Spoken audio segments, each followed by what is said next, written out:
Matagal lang ginagawa sa iyo yan. Oh. Hindi ka nagsusumbong sa nanay mo. Natatakot ka. Pero sa mga teacher mo, hindi mo nasabi rin. Hindi rin po.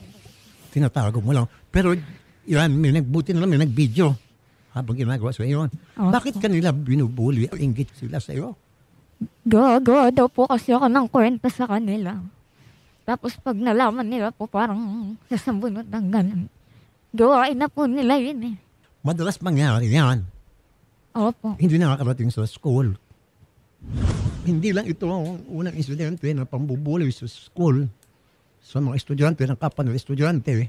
It's about time dapat yung DepEd umaksyon at they have to have a plan of action at the same time. Pag may mga nangyari ng insidente na masakit to dahil ako magulang din na makita niyo yung video yung inyong anak binubulit sobrang pang-api nung unang malaman niyo po ano pong ginawa niyo.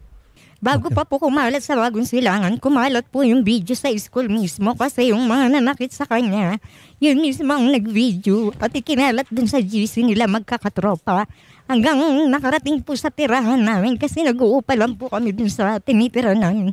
Di ba, transfer sila. Tapos nung may nagmalasakit na SK Kagawad, si Kagawad Rochelle, kinausap ako, pinuntahan ako sa bahay. Pinakita sa akin yung video. Nung nakita ko yun, napamura ako.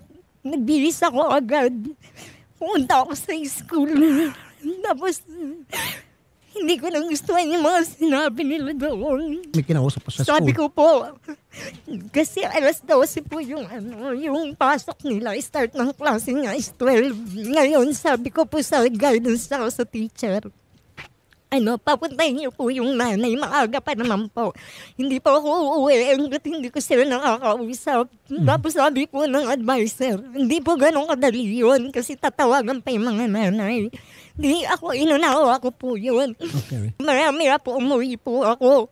Tapos nag-text yung advisor niya na Friday daw po, mag-uusap yung mga nanay. Friday ng alas 12. Sabi ko, ma'am, pwede bukas na lang kasi hindi rin ako matahimik eh. Tapos sabi sa akin ng advisor, bukas po, without explanation na bakit ganun na bukas, sa Friday pa. Sabi niya lang, baka busy yung mga nanay. Baka busy? Ang mga nanay, seryoso po yung yun pangyayari. na nga po. Tapos yung may isang teacher po doon na tinakausap po siya. Sabi, bakit hindi ka nagsumbong sa nanay mo sa teacher? Sabi niya, natatakot po kasi ako. Tapos parang, ang feeling ko po kasi, pag sinabihan mo yung bata, tinanong mo isang beses, dalawang beses, okay. Pero yung feeling ng bata na parang sinisisi mo pa, na nasaktan na. Kaya umalma ako, sabi ko, ma'am, ano ba gusto mo? Pagalitan ko yung